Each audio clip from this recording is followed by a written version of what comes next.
Hi, I'm Mark Edwards. Welcome to Travelogue and welcome to the Shanghai Expo 2010.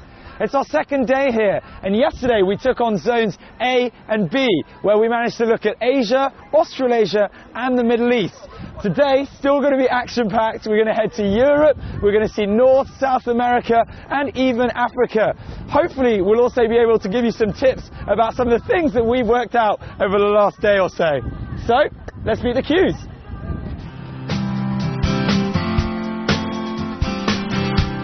So, good news at the Expo. If you're over 70, disabled or pregnant, you're able to have free use of the wheelchairs, and you can come and rent them at any of the information halls within the Expo area, apart from the Watergate. And if you come with me, we've got more things for the children. And another good thing is that for all you tired parents out there, there's free use of these rather funky coloured prams for all children aged under the age of 3. So you've tried out Asia, Australasia and the Middle East. Now it's time to hit up Zone C. Here we land the countries of Europe, North and South America and Africa. This sprawling plot has the most number of countries represented, and it lies in the east of the Expo area. So, a few tips I've picked up in my time at the Expo. First things first, make sure you pick up a free map. That is so important because the area is so vast you don't want to get lost. Secondly, make sure you decide exactly which pavilions you want to see, because there are A, so many, and B, you don't want to be looking around and wasting time. And most importantly, the third thing, come early, because the queues get massive. And you know what? 20 minutes to go, not too bad right now. You don't want to be spending a beautiful day like today for 3 hours queuing.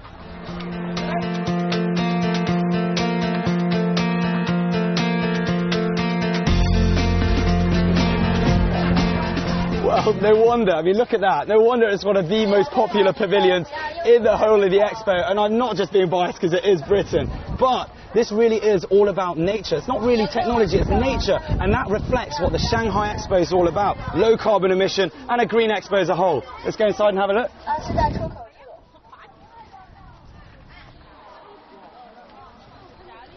Nothing else in the entire Expo looks anything like it. A sort of intergalactic looking hedgehog really, that had everyone talking well before the Expo doors opened. Hence, its ridiculous popularity. So it might have looked impressive on the outside, and it doesn't disappoint when you come inside. There are 60,000 of these acrylic rods, which I'm told light up in the evening. And inside here, you can find little seeds, of which there are 6,000 different seeds. Come and have a look yourself. More than 60,000 seeds are embedded here in the UK's Pavilion of Ideas. It's a little metaphor for how ideas, like seeds, take root and grow. Interestingly, the seeds at the tip of each rod come from the Yunnan branch of Kew Gardens Millennium Seed Bank, an international conservation project based in England. Tens of thousands of these 7.5 metre long rods quiver in the wind to create an organic effect. And that's not it. During the day, they act like fibre optic filaments, drawing on daylight to illuminate the interior. So you might be wondering what the undulating ground around me is for. Well, it signifies wrapping paper. So it's like a gift from the UK to China, and a slightly porcupine-like gift it is. Now, in 1851, the very first Expo took place in London. I might be a little biased, but I think they're still doing a pretty good job. Word on the street is, this is one of the must-see pavilions, one of the most popular ones, so get down here and have a look for yourself. Where are you guys from? Chile. From Chile? All the way from Chile. And how long are you planning to spend here in Shanghai? A week. 1 week. Okay, what's been your favourite part of the Expo so far? This one? The UK pavilion. Why? Because the seats are very amazing. UK.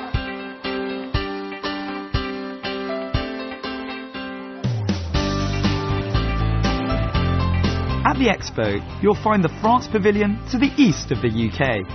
Only here, you won't have to cross the channel, as it's located just a 2-minute walk over Tanzejing Road.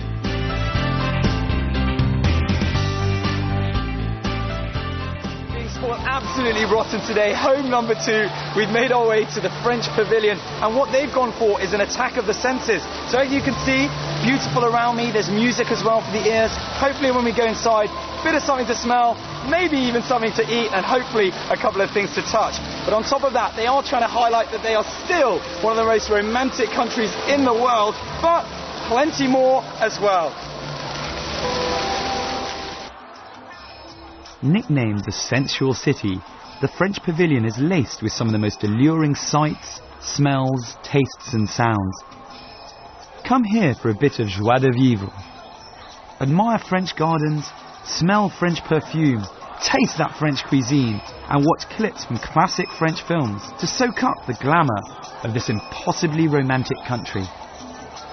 The French pavilion doesn't fail to surprise. It's a visual treat where we've got the Musée d'Orsay, the famous Musée d'Orsay in Paris, has handed over the sculpture that you can see behind, sort of, and 6 paintings all down here. An absolute feast for the eyes. With the City of Love as its capital, France is explored here in all its beauty and romantic languor. A special fragrance has been concocted specifically for the expo, and couples are allowed to get married for free here. On top of that, beauty giant L'Oréal are even giving away free cosmetics to every couple that decides to tie the knot here. So we've just come out of the French pavilion, and one of the great things about Zone C is that all of the pavilions are very closely linked together. We've got France, we've got the German one behind, the Polish one, and if you come around here, the Swiss one. Come with me. If you do travel with relatives that are old or disabled, you'll find that there's a special queue here, so they don't have to spend a lot of time queuing in the sun.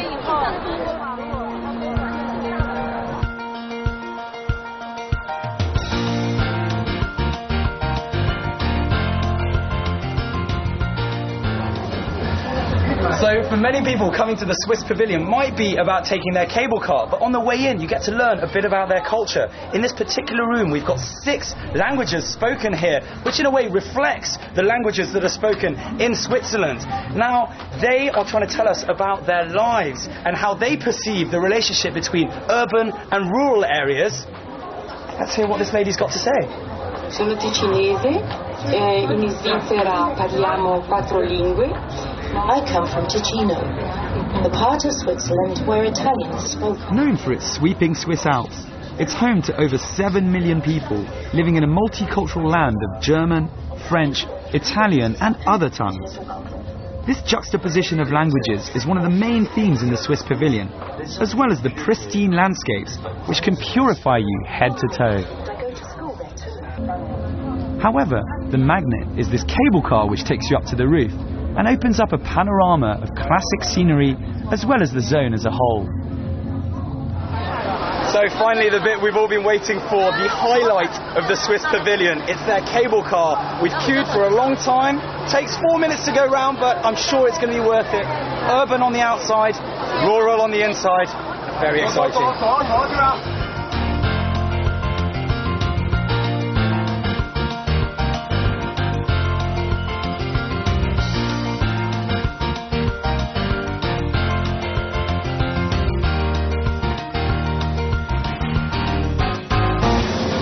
Good ride.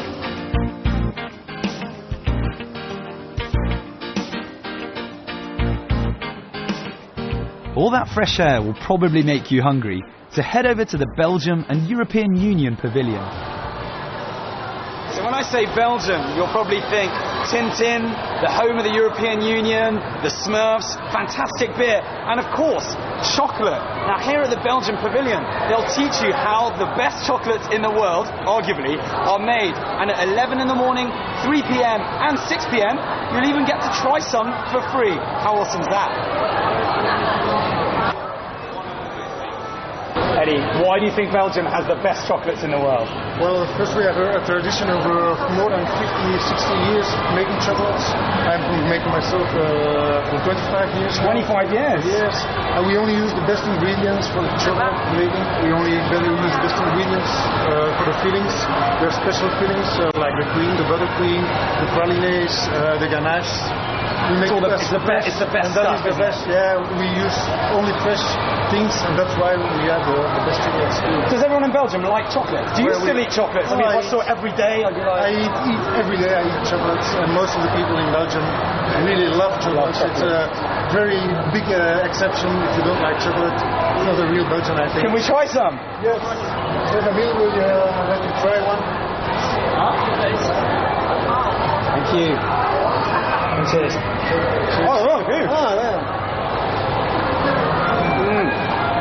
Come to Belgium, or come to the Belgian Pavilion if you can't make it to Belgium. Great chocolates, great chocolates. See you there.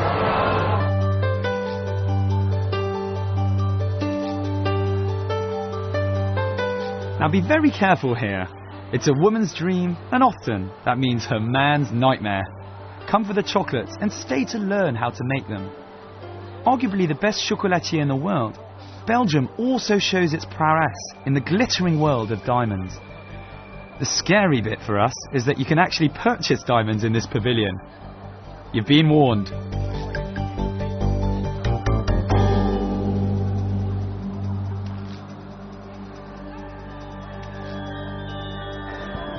Benvenuti in Italia! Welcome to Italy! For many, the home of fashion, opera and fast cars. And you know what? If you make your way down to the Italian Pavilion here in Shanghai, you'll get all of that and much more. We've got designs by Prada, Versace, Dolce & Gabbana. There's a booze cruise in the background where you can have a look at the Chianti. As you can see, opera hanging on, and there's even, for you culture vultures, a huge copula behind. It really is something for everyone. Don't cry too much at the fact that you won't be able to afford most of these things for years to come. Just enjoy the ride around. It's all about luxury goods in the Italy Pavilion. So it's out of the frying pan and into the fire of luxury cars, high fashion and culture here, which represents the life of an Italian city. They say the way to a man's heart is via his stomach, and in my case that's certainly true. Now at the Expo, each of the pavilions, or certainly the majority of the pavilions, all have their own restaurants or kiosks, and you can try out some of the local specialties, all using homegrown products. There's even time to take in Italy's most famous export, pasta. And a smidgen of booze as well. Bit of everything for everyone. Staying in Europe, make your way over to Spain. Shaped like a basket, the pavilion is dressed in more than 8,000 wicker panels as a tribute to the wicker weaving tradition in Spain and China.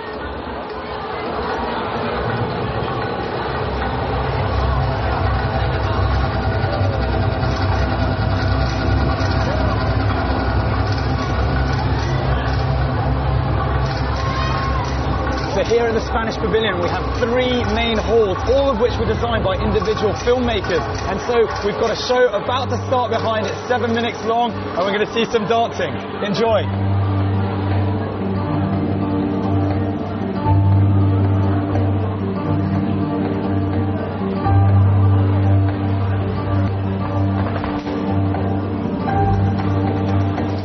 Spanish filmmakers, each representing a different decade, have created the displays here, based on the theme, from the city of our parents to the city of our children. And you can turn up the heat with some authentic Spanish flamenco dancing here. Well worth the wait. Vibrant, colourful and sexy, who wouldn't mind a taste of Spanish life?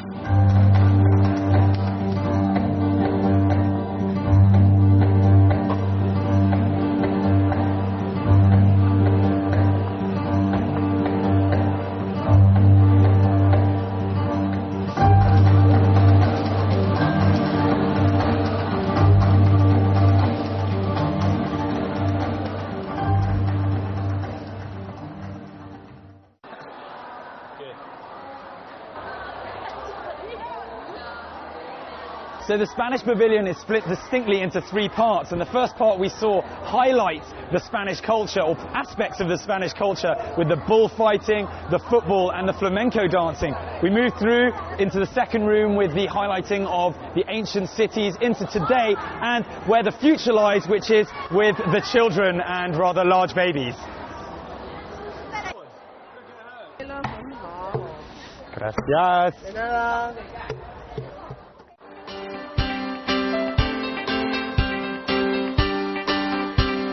On the most southwestern tip of the Expo area, you'll find North and South America. It's a lively place, packed very closely together. My best recommendation for pavilions here, drumroll please, is without a doubt Brazil. So I'm very excited about the next part. We're heading into the Brazil Pavilion. I've heard a lot of good things, a lot of energy apparently in there. Let's go and have a look. So I'll tell you what, as soon as you get into the Brazilian Pavilion, you can feel the energy everywhere. There's samba music on the outside. As soon as you come in, we're in this room. It's called the Room of Happiness. And this is everything that Brazilians find that makes them happy. We've got football, we've got capoeira, we've got samba. You can hear it behind. I tell you what, it's impossible not to get into the vibe. I feel great in here.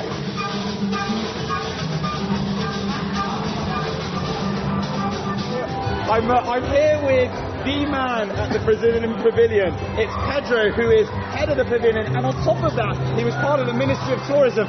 Could we find a more perfect fit? Hi Pedro, how are you doing? I'm great. Welcome. Thank you very much. Thank you very much. Tell me about the Brazilian Pavilion. Brazilian Pavilion is about energy. We are now at the very heart of the Brazil Pavilion, and this is the most beautiful image you can have. Brazilians in different places in Brazil having lunch together. Have a look at it and feel the music inside your heart. It makes you feel like you want to kind of move a bit. Yeah, that's like the Brazilian rhythm. Okay, that's samba. What's great about Brazil? Tell me, what do you love about Brazil? Our joy, our happiness, and our regional fest, our carnival, our samba. That's samba. That's samba. What about my arms? What do I do with my arms? You can do whatever you want. That's Brazil. You're free.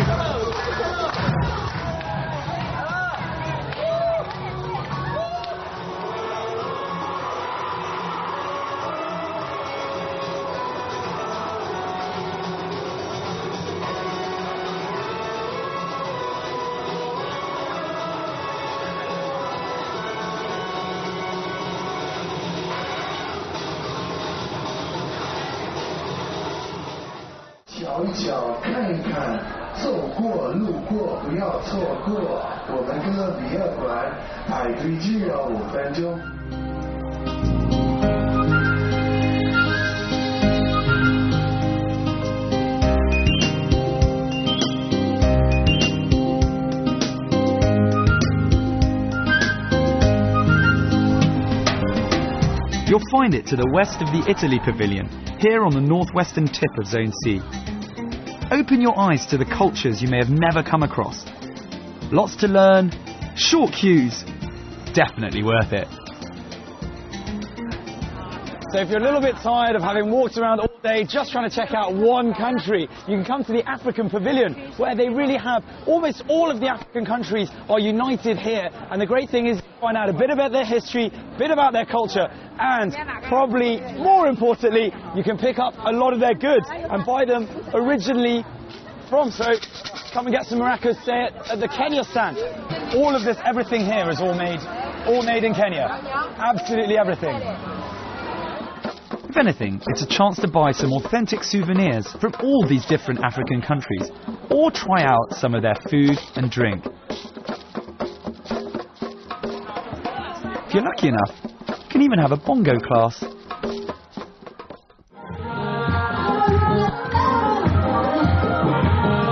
The entertainment highlight is the raucous, riotous shows they put on every day.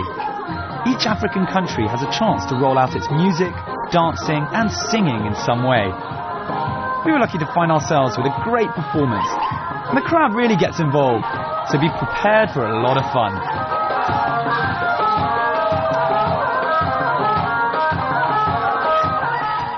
It's day 3 of our time here at the Expo, and we've come over to Puxi, where we find zones D and E. Now, a bit of information for you. There are 13 gates, or 13 entrances at the Expo, 5 of which you'll find in Pudong, 3 of which you'll find here in Puxi, 4 down by the water, so they're water entrances, and 1 by the subway, which I think makes 13 overall. Now, the most important thing is planning. If you plan well, you'll lose time in the queue, and that's what you want. So whichever pavilion you want to go to, choose the right entrance. So for many, Pudong is the central area in the Expo, but there's still plenty to see here in Puxi. And one of the main attractions in Zone E is a showcase by cities from all over China and all over the world, where they highlight their innovations to do with urban living, and also get a chance to share their ideas on how to tackle the difficulties of urban life.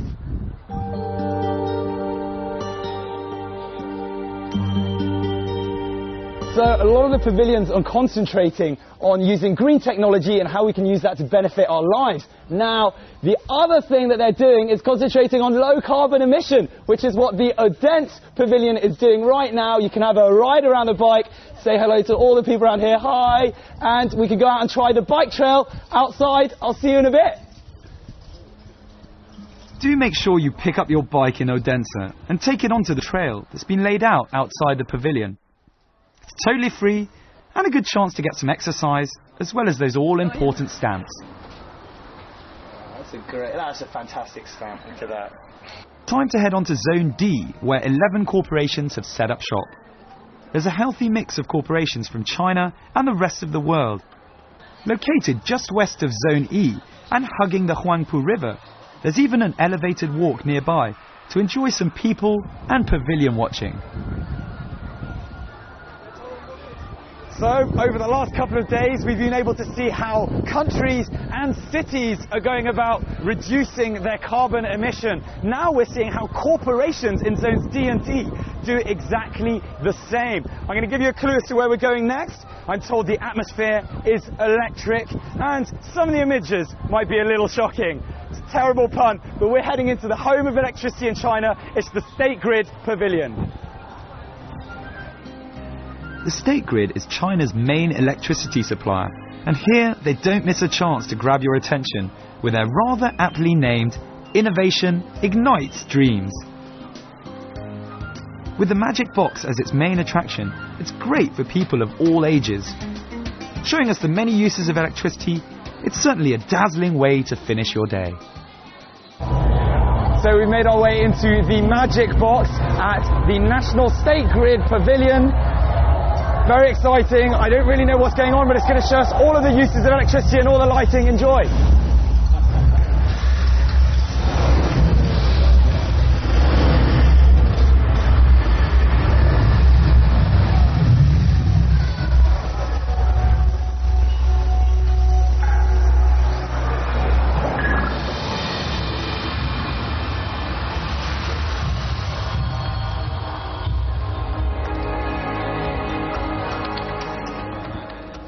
So important whilst you come to the expo to keep your eyes and your ears peeled in terms of looking for these information points. They can tell you when the shows that you want to see are on, as well as what pavilions you ought to avoid in terms of very long queuing times. So keep your eyes peeled for some of these things.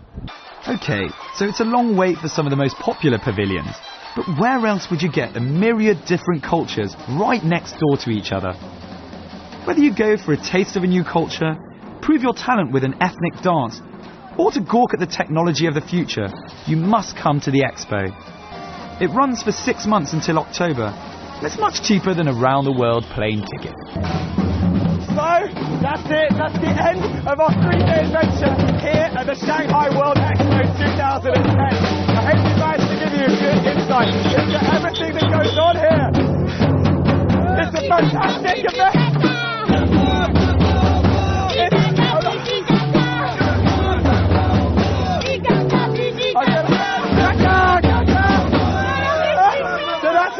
That's the end of our 3-day adventure here at the Shanghai World Expo 2010. I hope we managed to give you a good insight into everything that goes on here. It's a fantastic event where you get to meet people from all different cultures and really just enjoy all sorts of different things. But above all, it's just a great party. Hopefully I'll see you down here. I'm Mark Edwards, and I'll catch you very soon on another episode of Travelogue.